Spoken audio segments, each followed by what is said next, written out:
today on the hard way, we're doing the rear winch. It's going in today. It may not be fully wired today, but it's definitely going in, and we can at least test it off a second battery that I've got. So another thing I need to do to be able to install this is just pull this water tank out. I'm just draining it at the moment. It's just going on the floor. It's just peeing. Just need to be able to pull the water tank out so I can fit the winch in. The water tank will go back in the exact same spot. It's just right in the way to be able to get the winch in, so it'll have to come out at least for the day, maybe the next week, but it'll go back in eventually. So the water tank's just come out.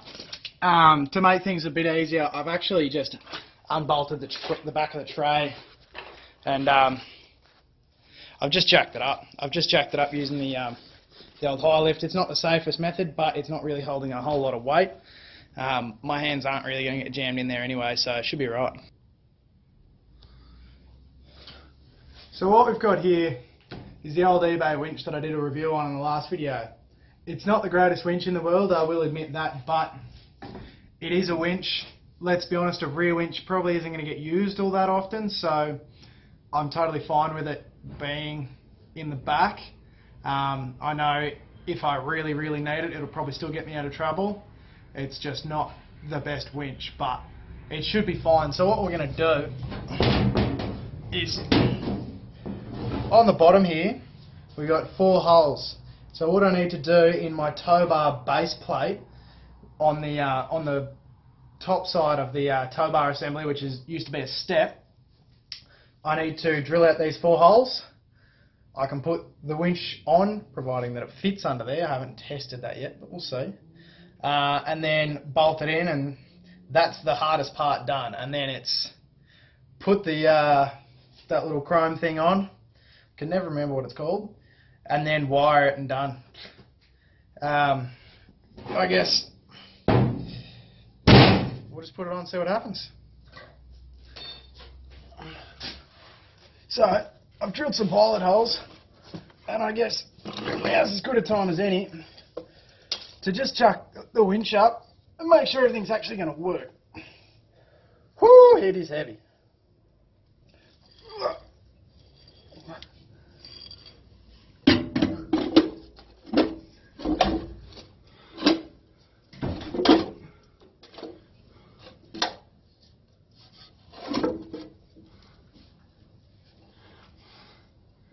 So I've just worked out that it's not going to work exactly how I want it to, but that just means I don't have that the access to this freewheeling clutch thing up here, the handle. So, you know, that's just one of those things. It is what it is, but oh well, the winch is going to fit. It's going to fit pretty well.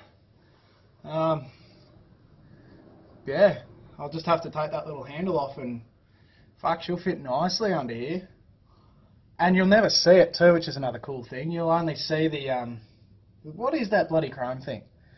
That chrome thing and the, just the little hook, that's all you'll ever see of it, which would be nice.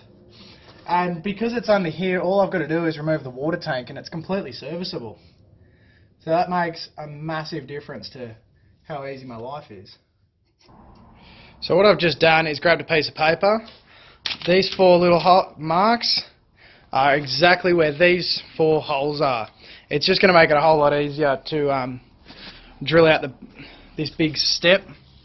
So what I'm doing is, as you can see here, I've got this old rear step as my tow bar, and all I'm going to be doing is drilling 4 holes and mounting the winch straight to that, because this is tough as fuck. It's not going to bend, and it's not going to go anywhere anytime soon. So I'll drill those holes and hopefully drop the winch in. So just pulled the winch back out.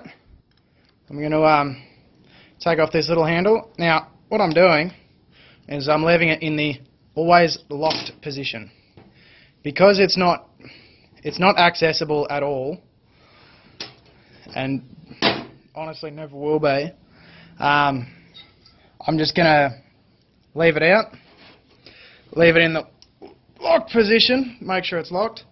I am going to plug that with something, just a bung or something, just so shit doesn't get in there, but it just means that you can't free spool the winch out.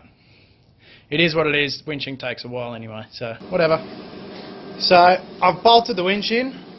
You can not really see it up in there, but it is in there.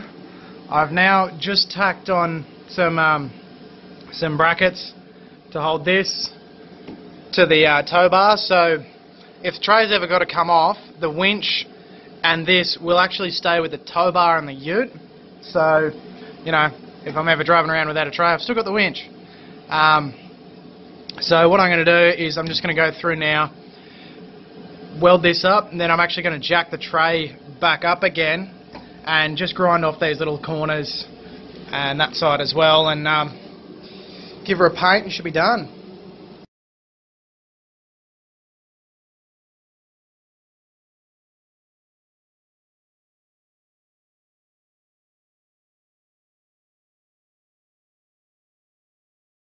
So this is where I'm at. The chrome thing, can't remember its name, is installed. Winch bolted in. One thing that isn't happening today is this control box isn't going in because I have to extend my wires. With doing this third battery, the third battery is going to be mounted up the front of the tray, so I just have to extend all my winch power cables up to that. So that won't go on today, but that's alright. But what we'll do, let's give it a test, shall we? Got my little handy dandy control.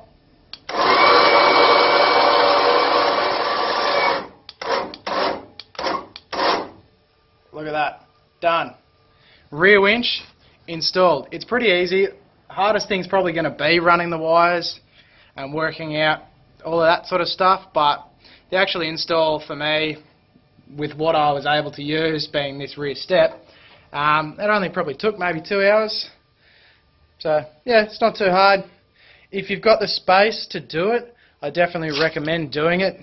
You know, if you're ever putting a dead car on a car trailer, believe me when I say a rear winch comes in handy. It's so nice to not have to push it or not have to hand crank it yourself. Alright.